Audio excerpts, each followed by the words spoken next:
For the people that are leaving, just again, be as generous as you can. Obviously, you're doing a riff not because financially everything is amazing, right? So there's sort of a limit of how, generous you can be, but be as generous as you can and also try to help them out. There's a bunch of things that you can do to help people. They're not necessarily financial, right? You can help open your network. You can connect them with other opportunities. We had investors, and they kind of share lists of people, looking for jobs for their other portfolio companies. So we made sure that anybody wanted to opt into that, we'd make sure we'd share their resume and, benefits, right? Healthcare. People are kind of worried about, am I going to be able to receive healthcare? That's where I would kind of go beyond, generosity to make sure people get enough of that so they're never kind of left hanging. There's a bunch of things that you can do to make the situation better. You just heard from Ayal Yogev, the co-founder and CEO of Anjuna, a cybersecurity company that specializes in confidential computing. But this conversation isn't just about the technology they're building. I got to ask Ayal about one of the hardest, least talked about parts of building a startup: layoffs. Anjuna scaled quickly, growing to 75 people, and then the market shifted and they had to reduce the workforce. So we get into what drove that rapid growth, what went wrong in 2022, the lessons learned from going through layoffs not once but twice, and why those tough decisions are the reason Anjuna is still here today. I'm your host, Isabelle Johannessen, and this is Build Mode. I want to remind all the Build Mode listeners that applications for the startup battlefield are now open. So if you're building an early stage company or have an MVP, apply for the program at techcrunch.com/apply. And if you want to take these conversations into the real world, then be sure to join us for TechCrunch Disrupt, happening October 13 to 15 in San Francisco. Tickets are on sale now at techcrunch.com/events. And be sure to use code BuildMode15 for 15% off all ticket types. We can't wait to see you there. And with that, let's get into my conversation with Ayal. Hi, Ayal. Welcome to Build Mode. We're excited to have you today. Oh, thanks for having me. Excited to be here. Great. And so today we're going to be talking about kind of, the arc of Anjuna and how you scaled up to about 75 employees and ended up cutting back to 40 and then now are continuing to scale again. So it's a really interesting arc that I think a lot of founders can relate to, or at least would love to understand your experience and how they can learn from your scaling and scaling back, right? So let's start, if you can just introduce yourself and tell us what Anjuna does. Sure. So Ayal Yogev, I'm the CEO and co-founder of Anjuna. Background is enterprise security. It's all I've ever done in my career. I've been doing it for about 25 years. I started on the public sector side and then moved to the private sector. And most of my career was product management in enterprise security companies up until starting Anjuna about 7 years ago. And what Anjuna does is we're a cybersecurity company. We do something called confidential computing, which if I kind of explain in 20 seconds is when you want to protect your data, basically all the data is encrypted when it's at rest, meaning in a database or a file system, it's encrypted in motion on the network. Where it's not protected is when an application needs to process it, it has to decrypt it in order to process it, and that's when the data is not protected. And that's essentially what we do. We help protect the data when it's being processed, which effectively means it just enables organizations to run anywhere, right? You can move anything to the cloud. Or if you're worried about, OpenAI having access to your data, if they're running in confidential computing, they don't actually have access to your data, even though the application has access to it. Just allows you to, or enables you to run anywhere, use any application without the risk of exposing your data. This year, we've seen a lot more cybersecurity startups coming up from the earliest of stages. And it sounds like this is a space we should maybe look a little bit closer into for the next couple of years, because I think it's going to be a particularly large challenge as our data continues to spread. 100%. Good timing for you. So talk to me a little bit about your team. How many people are on your team today, and who are sort of the major players, major roles? Yeah, so we're about 40 people.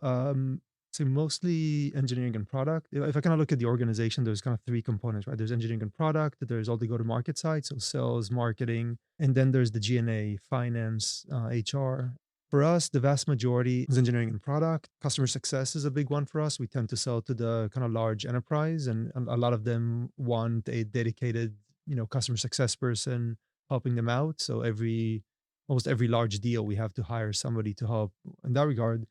And then we have almost everybody else is on the go-to-market side, mostly on the sales side, with a little bit on the G&A, mostly on the finance, HR. It's interesting on the customer success side. So hiring basically an account manager per large client. How many times have you had to do that? And then how many times do you have to then let them go if you lose that contract? Yeah, so it's funny, we didn't kind of start that way. So we kind of started building up that team in anticipation of, customer deals. We ended up in, 2021 as things were, and everybody was growing fast. It was about, how fast can you grow? How, when we hired a large sales team, we hired a bunch of customer success people to go service the customers that are going to come. And then 2022 happened and the market just stopped. And, we didn't kind of reach the numbers we were hoping to reach. We ended up having to cut back the company in a significant way, and that meant cutting back on customer success as well. Actually, as we started kind of coming out of that, we basically hired once we signed the contract, then we go out and hire somebody. And usually, when you sign a contract with a very large, a large bank or a large, payments company, or government, work with government service providers, and they tend to be they once they sign a contract, it's a very long term contract, so years. And because we only hire once we sign the contract, there's less need to kind of cut back because we're not kind of leaning too much over our skis, hiring ahead of where we actually need people. And then if things don't materialize, we then have to cut back. So is that a strategy you implemented post 2022, or was that Yes, that is that's one of the okay? lessons learned after that entire experience. Okay. And so give a little bit more context to what exactly happened in 2022. So I think if I kind of go back to 2020 and 2021, and again, we're a venture backed company. So kind of what everybody was looking for, it wasn't about, how efficient you are with your money and how efficient your sales process is. It was all about growth back in 21 and, how fast can you grow? And can you, double every year? Can you triple every year? Can you really grow super, super fast? Can you 10x every year, right? Can you go really, really fast? And burn as much money as there's always going to be the kind of the feeling in 21 was there's always going to be more money. Like don't worry about how much that was exactly the feeling. And to some extent, I think there was a lot of, and again, I've talked to a lot of founders about this. There was a lot of sort of like, especially people that kind of been through that cycle before and kind of seen how quickly that can change.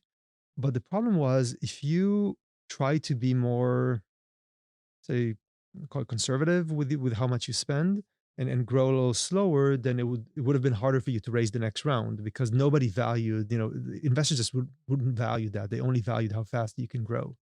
So there was this huge push on everybody to just grow as fast as you can. And that meant basically building a very large, especially for us, we're in B2B sales, right? We sell to large enterprise. So it's just building a very large sales team. And every seller needs a bunch of support system, like a team around them, right? They need a sales engineer and they need, a sales development person. They need, marketing resources. And then, once they sell, they need customer success. So you kind of build that huge team in anticipation for growth. And then basically 2022, the music kind of stopped, right? We had the financial crisis. Everybody was kind of stopping to reassess. And it was true with the customers where a lot of them, even kind of you're kind of in the process. And then they say, you know what, we just don't know what's going on. We have to stop everything. And at that point, a lot of companies, I think the big game was how quickly you kind of realize that this is the case and you cut back. And I think we could have definitely done it faster, but I don't think we're kind of too slow to react, which is why we're still here. But a lot of it was just say, okay, the market is not as fast, and suddenly every investor started caring about, not about how quickly you grow, but how efficient you are with and how with bringing on new customers. And suddenly those metrics became the only thing they cared about. So every company had to readjust. And it's funny, you see a lot of investors that were so vocal in social media about, just growth and don't care about Sunny says, we always told our, founders to be very, very careful about how much they spend. They kind of completely changed the tune. And so everybody had to adjust. And that meant basically cutting back. And again, we ended up doing, it's funny, every time you cut back, you do a riff, which is an insanely painful experience and happy to, painful for pretty much everybody involved in the process, obviously. Just a horrible experience.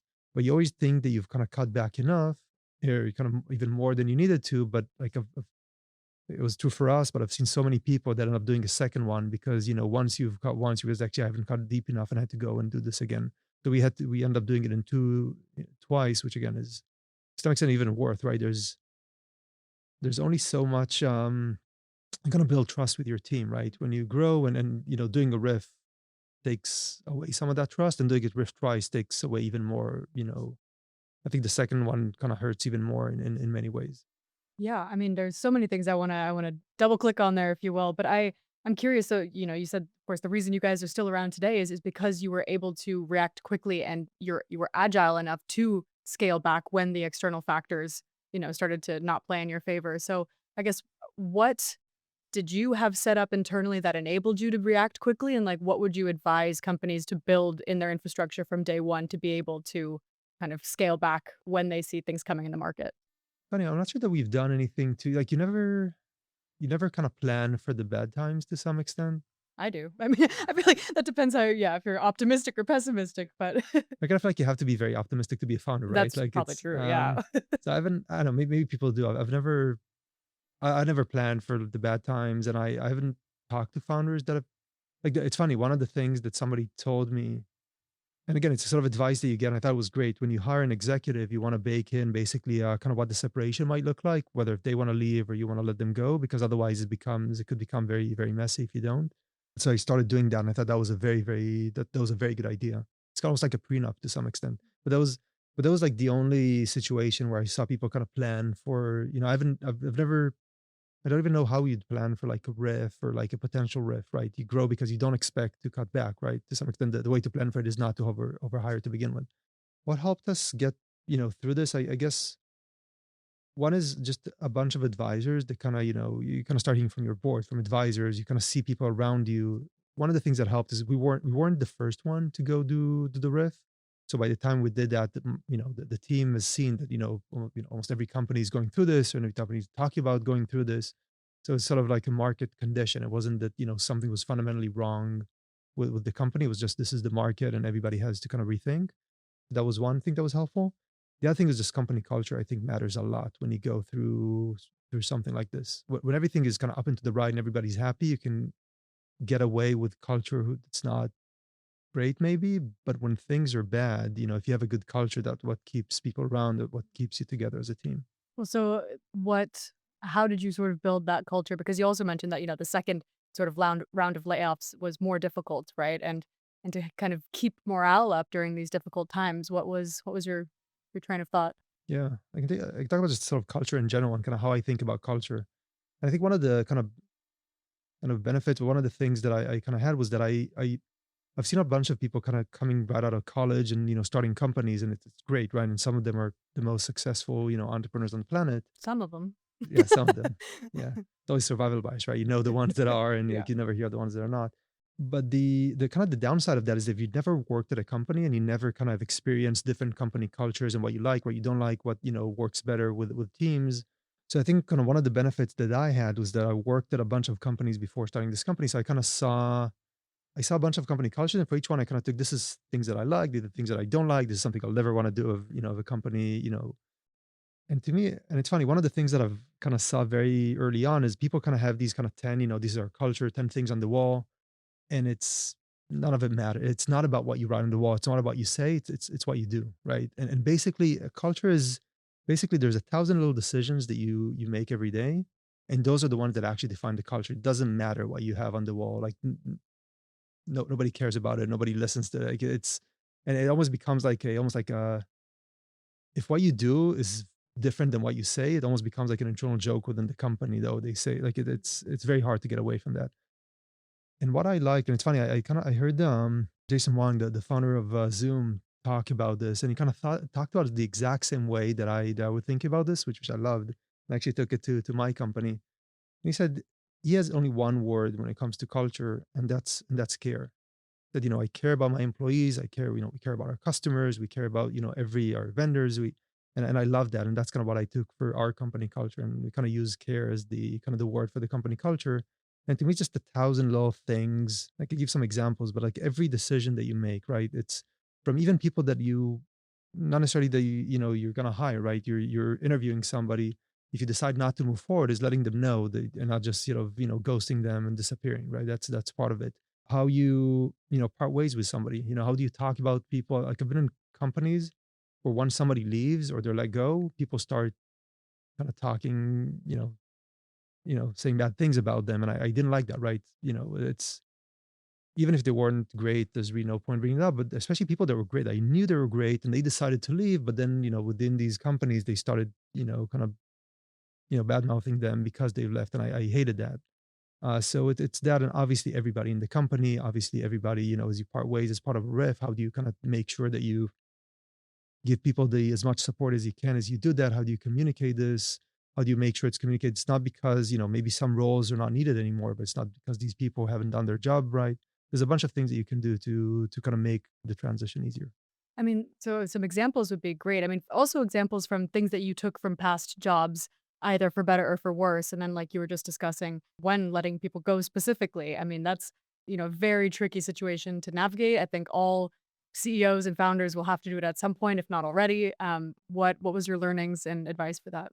Yeah. So when I think of riff and letting somebody go, are just two very, very different situations that you kind of have to treat slightly differently. When it comes to a riff, one is, and again, there's been a bunch of it. One of the things we're kind of lucky is that we weren't the first ones to go through this. So I was able to talk to a bunch of people that have went through this.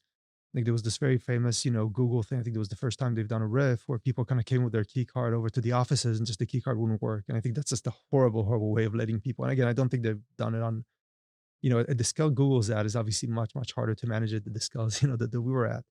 And and again, just scheduling, a week in advance, like a 15-minute meeting with HR and your boss, like people kind of know what that means, right? So there's a bunch of, so you don't want a lot of people, I think, and again, I'm not saying anything bad about these companies because when you're a, 100,000 person company, it's just the logistics of it is, but I think at some point Microsoft during, I think it was 2022 said, in the next, quarter, we're going to lay off, whatever percent of our workforce. And that's also not, not great because basically everybody's then in, this mode of anxiety, right? Like, am I going to be laid off? Am I? And you basically just stop. Everybody's just sitting there being super anxious and, productivity goes down to zero. And again, maybe when you're 100,000 people, it's just very hard to get it right. But for me as a small company, I had more luxury not to, do one kind of let everybody know a riff is coming, just be anxious, but also not do these, just you come in and you can log into your machine and then you kind of realize that you're, I mean, that's shady objectively. I mean, and I think that, the interesting part with that example is that I think it has traumatized the working society many, many years later. I mean, I've never worked for a big company like that, but even in my roles, I mean, people just have this kind of like, a lingering sense of anxiety because they see some of the biggest companies in the world treating their employees, oh, with, some with oh, 100, disregard. oh, It's 100. I've seen people joke like, you kind of click your password wrong and you kind of go, oh, am yeah. I still here? Like, No, really. And yeah. and even before we started recording, we were chatting about some of the sneakier alternatives, right? Is maybe saying we have a very heavily enforced 5 days a week back to office policy. And if you're not near the office, sorry, you might, or just kind of finding ways to force people out on their own, maybe if they had one foot out already. So, I mean, um, yeah, Yeah, it's it's scary definitely, times. it is, and people have definitely kind of try different ways of doing this. At least for us, there's a lot of prep involved in kind of making sure that you're very ready, but then kind of let everybody know. And again, the lucky thing we weren't 100,000 like if you're letting go 10,000 people, it might be much much harder. But because for us it was a dozen people, right? You can basically just schedule a meeting with everybody that same morning, letting them know, that they're going to be impacted by a riff. And then you do all hands with everybody else in the company and you kind of share with them, the situation, what has happened, be very, very transparent. Like people see through, lack of transparency very, very easily. And then basically schedule just one-on-ones with everybody that stayed. And then for the people that are leaving, just again, be as generous as you can. Obviously, you're doing a riff not because financially everything is amazing, right? So there's sort of a limit of how generous you can be, but be as generous as you can and also try to help them out. There's a bunch of things that you can do to help people. They're not necessarily financial, right? You can help open your network. You can connect them with other opportunities. We had investors, and they kind of share lists of people, looking for jobs for their other portfolio companies. So we made sure that anybody wanted to opt into that. And again, a lot of it's about, how do you kind of take care of, benefits, right? Healthcare. People are kind of worried about, am I going to be able to receive healthcare? That's where I would kind of go beyond generosity to make sure people get enough of that so they're never kind of left hanging. There's a bunch of things that you can do to make the situation better. Yeah, and I think more companies should think about this earlier. So I mean, even we were saying that, not everyone is preparing for the worst case scenario, but I mean, at least having that as part of your, in your back pocket, basically, for when things might turn, because it's often out of your hands, as it was in your case in 2022.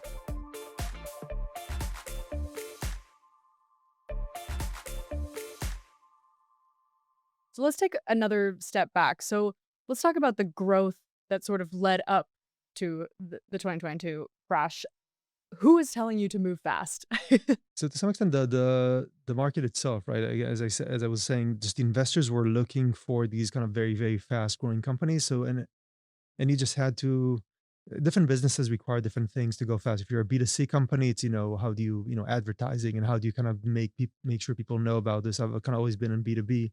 For B2B, and especially when you do sell to large enterprise, it's very high touch sales, right? It's salespeople going out, meeting customers, shaking hands, spending time. It's a long process, and you're basically tied to how many salespeople you have, right? It's very very hard to grow without salespeople.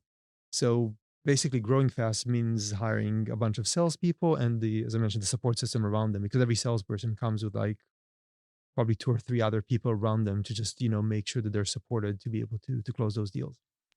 I mean, doesn't have to be that way though. Now it would be with AI, right? So I mean, I guess were those some of the roles that you cut first, right? Those support people around them? So to some, I think we grew the sales team much beyond, kind of much faster than what we needed. So once we cut the sales team, there's all these support systems. But yeah, if we're kind of looking at it now, as I'm kind of regrowing the team, there's a bunch of things that AI can help. Again, AI is not gonna replace, shaking hands and and meeting people in person. But it can replace things. I think you can do a lot more in marketing now that you could before. So if you needed, again, like events is something that you might need a person for, because if you need to build a booth somewhere, like you need to, that's something AI is gonna not gonna replace. But just there's a lot of content you can write with AI or much faster. I don't think it. My personal thinking is I don't think AI is gonna completely replace people, but I think one person can be you know 10x, 100x more productive than they were without AI. So you can just write a lot more content. Creating a lot of selling is customizing presentation for customers. You can do that much faster now. And what you kind of used to spend 3 days customizing a presentation for a customer, you can now maybe do in 2 hours, right? You can just move much faster. And then there's all these sales development or business development roles where you basically have people just sort of calling for dollars. It's not like calling for meetings to just schedule the first meetings. There's just a ton of startups that have built automated processes for that. So there's some aspects that you can be leaner on, which is great. And so, when a startup finds their product market fit, then it's time to start scaling their sales team and their go-to-market operations. I'm curious, so what was sort of the lesson learned when you're saying that after the riffs, you were hiring now people specifically once you've signed a contract with the customer? So what were you doing before that was different? And was it sort of based on, we're going to enter this new market, here's a new sales team for it? Or how are you thinking about your hiring strategy? Yeah. So I think the issue for us specifically, I'm going to talk about how I think about this now, but the issue for us back then is I think we thought we had product market fit, but we didn't. And we just hired much too aggressively people that we just didn't, and again they just couldn't and again maybe it would have worked out because in 21 like everybody was sort of buying everything, even whether they needed it or not. But once 22 hit, that wasn't the case anymore, and obviously that it became very very clear that we didn't really have product market fit. What made you think you had it, and then what made you realize you didn't have it? Yeah, well, I want to kind of change the way I'm thinking about product market fit. The way I'm thinking about product market fit now is not sort of a sort of singular point in time where you didn't have it, now you have it. I'm thinking about it as a sort of a journey where you start to some extent when you start signing your first customers, you're starting to kind of find okay, like, especially when you start seeing repeatable use cases with customers. If the again we're starting to large enterprise, like three of them buying the same use case, that's a good kind of initial indication that you're onto something. And if you're selling to small sort of the SMB market, maybe it's 20 or 30, but there's some point there. And I think the end of product market fit is when you're like 50 million of ARR. You could much later, and that if I hired this salesperson in Columbus, Ohio, and I put they're going to go through this training, they're going to have this support system around them, then they're going to be able to generate whatever $2.5 million. Like that's the end of it. When you're at that scale, that's where you kind of the end of product market fit, kind of, and then you can kind of start looking how much demand is there in the market, what do we need to bring, can we go faster, is the market not ready for that, do we need to slow down because we've hired so that's kind of the end of that product market fit journey. But back then I thought, again, we started having these initial deals, we started seeing repeatability. So okay, great, we found product market fit, let's go hire 10 salespeople and kind of the support system around them, and kind of move very very fast. And that just completely backfired. Hmm. I'm sure, I mean, I know of many startups who are maybe making that same mistake now because although, hopefully people have learned some lessons from previous crashes, you know, there is still this pressure to build fast and break things today. And especially like you mentioned, young founders who have never, been on large teams and worked for large corporates before that, you know, think they have found product market fit prematurely. What advice, what stage would you actually say to start hiring versus be as lean as humanly possible until humanly is kind of an ironic word to use there because it's probably half AI on these teams, but Exactly. I would say one is my lesson is try to be as lean as you can. One of my sales advisors that I brought on back then always used to say, basically, you have a clock and a scoreboard. And I think that's a great way to think about this. Basically, your clock is the runway, right? You've raised money, that money is kind of going down, and until you kind of hit a break even point. But that money's going down. That's your clock, and then you have the scoreboard. How much revenue? What's the ARR you can get to? By that time the clock runs out, and you need to raise the next round. And always so one, I'd always be careful because the more you kind of spend on things you don't need, the less the shorter that clock is. But if you kind of go back to the sales side, the salespeople are much, much more expensive than engineers. I've learned, especially enterprise salespeople, are much more expensive. One, because of that support system around them, but also one is they get paid more and they spend a lot of money, right? There's all these, there's travel, there's these wining and dining that they do. They spend a lot more money than you. So I'd be very, very careful. And it's funny, we went through Y Combinator and they talk about this, and I love the way they think about this. And I think it's great advice. That's not easy to listen to, but it's the right one. Is I think the founders need to be the first one selling the product. You can't bring somebody else to go sell your product. And to some extent, I think the founders, I don't think anybody in the company ever is going to be a better salesperson than the founder of the company. And I would go, close the first few customers. Just the founders themselves should go close the first customers.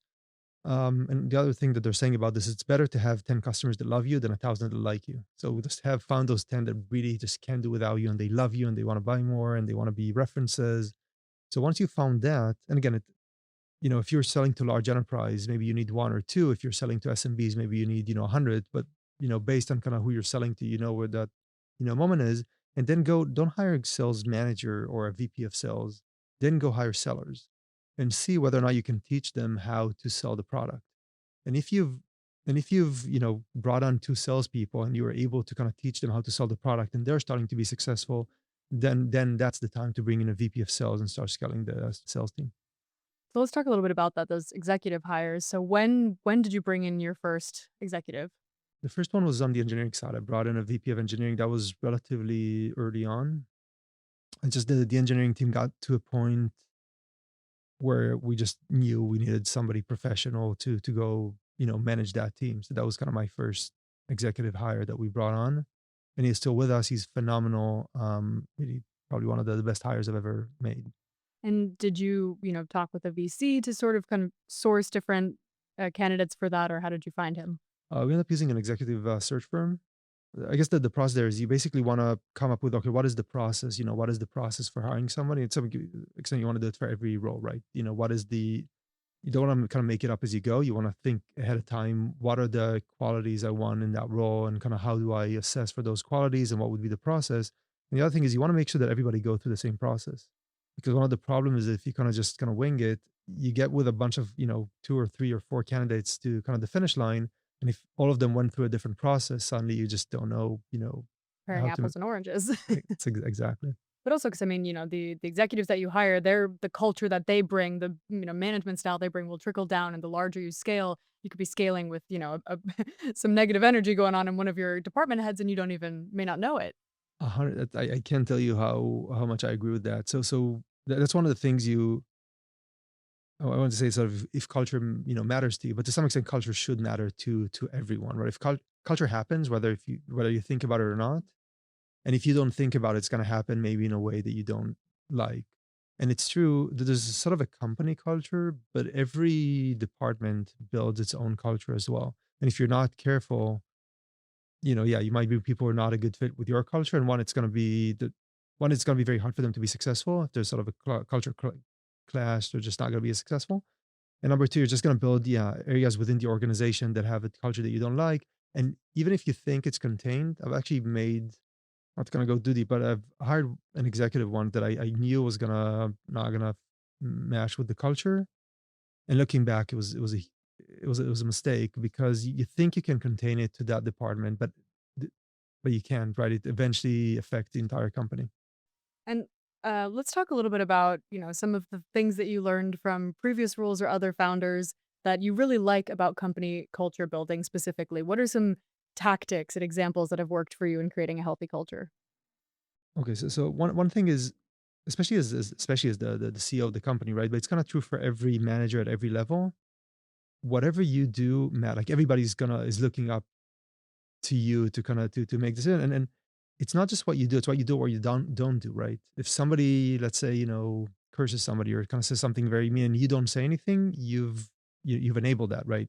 So you can't just ignore something and hope it does. Like whatever you do or don't do matters, and it's not like you have time. You can go back and fix something, but if something like this happened and you don't say anything, it's much harder to fix it later when you kind of make. So to some extent, that's one of the huge challenges that you just always have to be on. You can't, even if you're distracted and didn't realize, and that's why you didn't say anything. Like people only remember that you didn't say anything, right? So you kind of always have to be on, and you always have to be ready to respond. So you need to have a very very clear sort of north star in terms of kind of where you're going, what's your culture you're trying to build, what makes sense, what doesn't make sense. So that's one thing. And I've seen cases like this. I worked for a company where there was a Slack channel and somebody was coming at somebody was saying insanely mean things, like offensive things to somebody else in that Slack channel, and the CEO was on the that Slack channel but didn't say anything, and to some extent that was even worse than the whatever that person was saying. So that was one thing. The other thing that I've kind of seen this both work very very positively or very negatively is things, especially at startups, right? It's not always going to work as you expect, right? I mean, people are going to make mistakes. Things are not going to work out as you expected. And then there's kind of two things people do. Like the kind of worst companies are looking for somebody to blame. And that always ends up creating a culture of people are just trying to sort of either not make mistakes, or if they're going to make, decisions, that there's a way for them not to, if it doesn't pan out how they thought, it couldn't be traced back to them or they can blame somebody else. It just creates a culture of blaming, which is just completely counterproductive, right? And in some extent, especially at startups, you want people to take risks, you want them to try things out. And yeah, maybe it's not going to work. Go, fix it. So the culture I'm trying to, or I think I'm hopefully successful in creating, is it doesn't matter who's to blame, right? You wanna, if something went wrong, you wanna talk about how do we fix the situation that happened and how do we learn from it going forward. And if every time if I see the conversation becoming this, and it's also, I think it's true for startups, but also with with my kids at home, right? Like I'm trying to never have the conversation kind of go to who's to blame for something. It's never a productive conversation. To some extent, it doesn't matter, right? Then what matters is how do we learn from this and how do we make sure we don't make the same mistake again. But I mean, so that's also a mentality that you need to have your managers, impart on their teams. So I'm curious how you have structured your organization. Do you have, a team of 10 executives that report to you that follow your same pedagogy, if you will? Yeah, yeah, yeah. So it start with hiring, right? You want to hire people that kind of see things the same way, and that's actually what I love about my, VP of engineering is he has like this sort of a mentality of, I'm here to kind of essentially help the team and make them successful and remove roadblocks and make sure that they're. And I just love that about him and how he manages. And he's a lot more, managerial experience than I do, and he's just phenomenal at that. And I love that. And I've seen managers, try to lead through fear, and I think that's just not a great, it's especially if you kind of look at I don't know how much that exists anymore, but like the old, sales culture of, I think a lot of that was just managing through fear, and I think that doesn't work well in today's world. And even if it did, it's just not a culture that I want to have in my company. But so, I think what I see in the grand scheme of early stage startups these days is again, a lot of maybe young people that are so excited about building and your investors are pressuring you to build fast. You're excited that, a lot of these things seem like a nice to have and maybe are not top priority because, we're working the 996 culture, we're hustling. And, as we've talked about, there are so many dangers to that. Not only do you, have so many employees' livelihoods in your hands, companies, especially building AI, can become biased or unethical. Like, there's so many reasons to slow down when building a company. So I'm curious, sort of, what your plea or pitch to some of these really eager, hungry beaver fevers, if you will. What would you say to them? I think it's always like there's always like this 80/20 rule, right? It's all about prioritization, right? I doubt it's very rare that you have, 16 hours a day of work and it's all 100, the top priority, of everything, right? Probably within the first, whatever, the first 8 hours of your day, you can get 80% of the most important things done. And then, it's going to take you another 8 hours to do the last 20%. So if you prioritize right, you don't necessarily have to work the 16 hours. That 20% is probably not as important. The other piece is you can do 996, but you can also only do it for a limited amount of time and not with everyone, right? If you have, parents in your company, by saying I'm doing 996, you're basically, there's a bunch, we talk kind of like we talked about, going back to the office 5 days a week. There's going to be a part of the workforce is just not gonna sign up for that. And that by definition, the fact that you're saying I'm not hiring, people that won't sign up for that, meaning that you're not necessarily gonna get the best people out there because you're just limiting yourself with at the top of the funnel. The other problem is that you can only do it for so long, right? Like you can go super fast at 200% for a year, for 2 years, but startups are a marathon, right? If you're gonna go into your 10th year again, to your 10th year, I don't know if that's gonna. And again, maybe some people can do that. I know, NVIDIA is kind of known for having, Jensen works insanely hard and he's kind of known for it. So maybe some people can do it, but not everybody in your team will be able to work, 16-hour days for a decade. It's also like we were saying that it trickles down, right? If you have a boss who works 16 hours a day, then all the managers, all the, junior people are going to feel like they need to do that as well. 100%. So you're going to attract exactly those type of people, but also the people that are not going to, that don't want to do that are eventually going to leave. So you're going to lose a Yeah. lot of great people because of that. Showing people that you can actually take some, that you take time off, that you spend time, going having dinner with your family. Like these are important things to kind of show. Again, if that's the culture you're trying to build, right? If you're trying to build that you were never leaving the office culture, then obviously you don't want to show that. But if that's not the culture you want to build, and if again, my sense was that I was trying to build a company that was going to be around for, a successful company that's going to be around for a long time. And I felt that if we go, and again, it's fun, right? At the beginning, you're building, you're in this together, that it's fun to be in the, and build. But if you try to do that for a long time, like you're just not, yeah, you're just going to have a lot of turnover and you're not going to attract the right people. Okay, so as you are looking to sort of get the team back up to 75 and continue growing, what are some of the things that you are prioritizing in your hiring today? Yeah, so right now, it's funny, we kind of mentioned AI and how that affected things. But what I've noticed is, again, people can be 10x, 100x more effective than they were, before AI, especially in the specific roles that are affected by this even more than others, right? Marketing is a very clear one where you can just do a lot more. Where we actually need, people is mostly around things like, on the customer success side. Again, when you sell to large enterprise, they want bodies, right? They want a dedicated person working with them. And yeah, there's some things that they can be more effective as well doing. But, if the part of the contract is, full-time hire dedicated to that customer, then you have to hire that full-time hire. There's obviously on the sales side as the market kind of expands, we're growing that. The one really good advice I got on growing the sales team was actually from I got super lucky and sat next to the CRO of Databricks at dinner a couple of months ago. And we ended up chatting. I didn't kind of, obviously as we started chatting, I kind of realized who it was. And he said something that I thought was super smart. He said on the sales side, the efficiency should always stay the same, right? If they become a lot more efficient, then that means you need to hire more, right? You have room to grow. If they become less efficient, means you hired too much, and now they're kind of more people are kind of fighting for less. So that means you've hired too fast. So you kind of have to stay the same efficient. So as we're kind of growing the sales team, I want us to kind of make sure that people kind of are able to deliver, roughly, their quotas, and it kind of stays the same. It's interesting because it sounds like the sales team is where some of the trouble comes in, at any different size. But I think, I mean, the engineering team, very operational teams are more straightforward. You hire exactly what functions you need. But with sales, it's so proportionate to the growth you want to have and how many eggs are we putting in this basket? I mean, it's such a game to balance that. Yeah, it's funny. I think that game happens everywhere. I think just with the sales team, it's just so clear because it's all numbers, right? You know exactly, like it's so, like with engineers, how do you even measure whether or not they're like, you kind of know, right? Engineers, especially like good managers know, and to some extent, everybody on the team. I've been an engineer before, so you kind of know. But if I'm looking at it from like a CEO perspective, it's really hard for me to know who's, again, I kind of hear it from people, but I don't know, right? And measuring, how many lines of code they wrote, that's like a horrible, like that's not Get your how. ruler out and just It's just not that's how you measure how good an yeah. engineer is, right? or how many hours they sit on a next to a computer. Like that's a horrible measure to Toxic me. way to Yeah, to exactly. measure that. But like with salespeople, it's like so clear how much revenue have they brought in, how much pipe, and you can kind of go back, right? How much pipeline, how much me. There's a bunch of, but it's all very very data driven and very very numbers driven.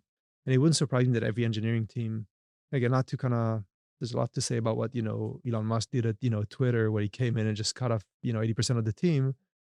But I was sure when he did that, I was sure Twitter was just going to, like, I didn't think the app was going to work anymore, and like it was going to crash, right?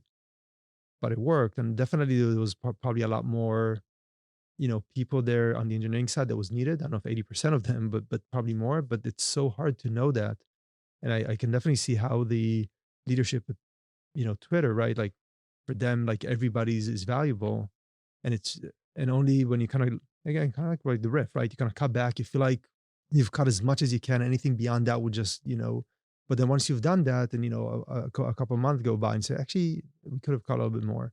So I think it's kind of similar to that. With sales, it's just very very clear. Yeah, yeah. And so, having done this for what, 7 years now as a founder and having gone through rifts, having hired up to 75 people, what is your kind of number one advice to founders who are just starting out on their founder journey? What should they keep top of mind as they're building their team?